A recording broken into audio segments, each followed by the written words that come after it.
Okay, चलो start करते हैं फिर हम टाइप्स ऑफ क्लासिफिकेशन।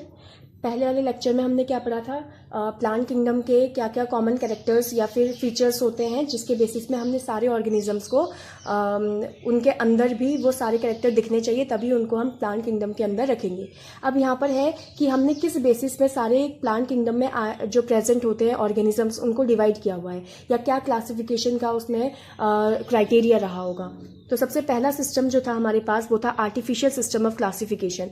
अब इसको दिया किसने था, ये दिया था कैरोलस लिनस ने, कार्ल लिनस जिनको बोला जाता है। किस पे बेस्ड है, based mainly on the vegetative character. Vegetative character क्या होते हैं, जो सिर्फ बाहरी फीचर्स होते हैं, सिर्फ एक्सटर्नल फीचर्स होंगे, यानी कि स्टेम्स के बारे में, लीव्स के बारे में, या फिर रूट्स कैसी दिखाई देती है, सिर्फ स्ट्रक्चर्स, खाली बाहर के स्ट्रक्चर को देखकर ही आर्टिफिशियल सिस्टम दिया गया था। इक्वल वेटेज दी गई थी वेजिटेटिव और सेक्सुअल कैरेक्टर्स को। अब ये वाला पॉइंट थोड़ा सा गड़बड़ हो गया, क्यों? क्योंकि अगर कोई ऑर्गेनिज्म को आप सेम ऑर्गेनिज्म को मतलब सेम स्पीसी को आप किसी दूसरे इन्वायरमेंट में ग्रो करा रहे हैं, अलग अलग इन्वायरमेंट में ग्रो करा रहे हैं, जैसे मान लो एक बहुत गर्म इन्वायरमेंट में किसी एक ऑर्गेनिज्म को ग्रो करवाया और वही सेम स्पीसीज को आपने किसी दूसरे इन्वायरमेंट में ग्रो कराया, तो दोनों के सेक्सुअल कैरेक्टर तो सेम रहने की पॉसिबिलिटी है, लेकिन दोनों के जो वेजिटेटिव कैरेक्टर है, वेजिटेटिव कैरेक्टर जो अडेप्टेशन से आता है ना, जो इन्वायरमेंट होता है, इन्वायरमेंट के बेसिस पे वो उस कैरेक्टर को अडेप्ट करता है, वो कैरेक्टर तो चेंज हो जाएगा क्योंकि इन्वायरमेंट चेंज हो चुका है। लेकिन यहाँ पे क्या बोला, सेक्सुअल कैरेक्टर और वेजिटेटिव कैरेक्टर को बराबर का वेटेज दिया गया, तो ये यहाँ पे इसका ड्रॉबैक हो गया था। आगे बढ़ते हैं, हमारा दूसरा सिस्टम जो आया, इससे थोड़ा सा इनहेंस वाला सिस्टम हमारे पास आया, जिसको हमने बोला नेचुरल सिस्टम ऑफ क्लासिफिकेशन। इस नेचुरल सिस्टम क्लासिफिकेशन को दिया था बेंथम और हुकर ने। किस बेसिस पे था ये? Based on natural affinities among organism. Natural affinities का मतलब क्या है, देखो नेचुरल सिस्टम में नेचुरल एफिनिटीज याद रखना है। नेचुरल एफिनिटीज का मतलब क्या होता है कि एक इन्वायरमेंट में जितने भी प्लांट्स रखे हैं आपने या फिर जितने भी ऑर्गेनिजम्स हैं, अभी हम तो प्लांट्स की बात करें तो प्लांट्स ही आएंगे वहाँ पे, तो जितने भी ऑर्गेनिजम्स हैं जो प्लांट किंगडम के अंदर आ रहे हैं, वो आपस में किस तरीके से इंटरेक्ट करते हैं, इंटरेक्शन उनका किस तरीके से होता है नेचर में, तो इस वजह से उसको बोला नेचुरल एफिनिटी। इसमें एक्सटर्नल और इंटरनल फीचर दोनों को कंसिडर किया जाता है एक पर्टिकुलर ऑर्गेनिज्म का, ठीक है ना। एक्सटर्नल फीचर मतलब बाहर के फीचर्स, जैसे कि जो हमारे वेजिटेटिव कैरेक्टर्स होते हैं, जैसे कि रूट्स हो गए, स्टेम कैसे हैं, है ना, और लीव्स कैसी हैं। और इंटरनल फीचर यानी कि सेल का स्ट्रक्चर कैसा है, उसका अल्ट्रा स्ट्रक्चर जिसको बोला जाता है। और उसके बाद एनाटॉमी कैसी है, एनाटॉमी मतलब अंदर का स्ट्रक्चर कैसा है उसका, ठीक है, ये सारी चीज़ें देखी जाती है।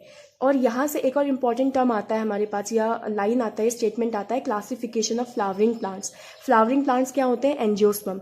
उनके क्लासिफिकेशन का जो सिस्टम था वो भी नेचुरल सिस्टम था, जो कि बेंथम और हुकर ने दिया था। इसके बाद इससे अच्छा जो सिस्टम आया हमारे पास वो था phylogenetic system of classification. Phylogenetic system किसने दिया था? हचिनसन ने दिया हुआ है। और फाइलोजेनेटिक में आता क्या है, किस पे बेस्ड है? फाइलोजेनेटिक का मतलब हो गया इवोल्यूशन।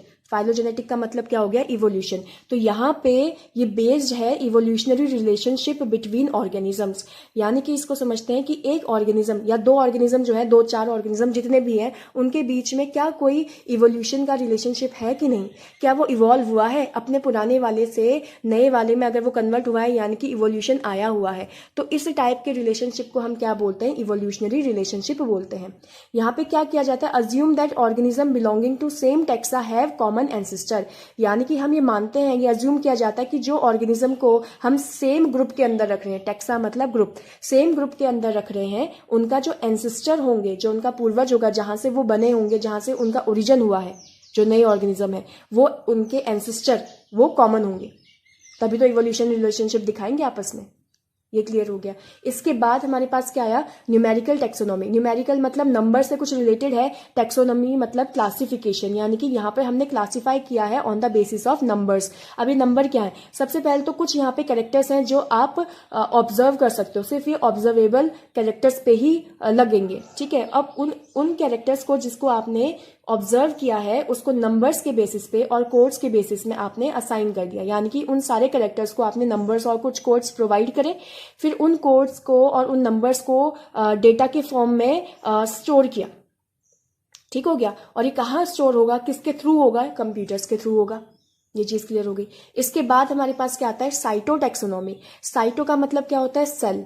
टैक्सोनॉमी मतलब फिर से क्लासिफिकेशन, यानी कि सेल के बेसिस पे हमने इसमें क्लासिफाई किया है। अब सेल के बेसिस पे क्या, सेल के बेसिस पे तो यूकैरियोट प्रोकैरियोट होता है, ठीक है ना, या मल्टीसेलर यूनिसेलर होता है। और क्या आएगा सेल के बेसिस पे, तो यहाँ पे लिखा है साइटोलॉजिकल इन्फॉर्मेशन। साइटोलॉजिकल इन्फॉर्मेशन मतलब कि सारी इन्फॉर्मेशन सेल के बारे में, जैसे कि क्रोमोजोम के नंबर, कितने क्रोमोजोम है उसकी बॉडी के अंदर, है ना, उसके सेल के अंदर कितने क्रोमोसोम्स पाए जाते हैं। और हर एक ऑर्गेनिज्म के पास अलग अलग नंबर ऑफ क्रोमोसोम्स होते हैं, ठीक है। स्पीसीज के पास सेम नंबर ऑफ क्रोमोसोम्स होते हैं, स्पीसीज के पास सेम, एक स्पीसी के पास सेम नंबर ऑफ क्रोमोसोम होंगे, मतलब एक स्पीसीज में जितने भी ऑर्गेनिजम्स आते हैं उनके पास, सभी के पास सेम क्रोमोसोम नंबर होंगे। जैसे हम सारे ह्यूमंस हैं तो हम एक ही स्पीसीज के अंदर आ रहे हैं, है ना, तो हम सभी के अंदर सेम नंबर ऑफ क्रोमोसोम्स होंगे।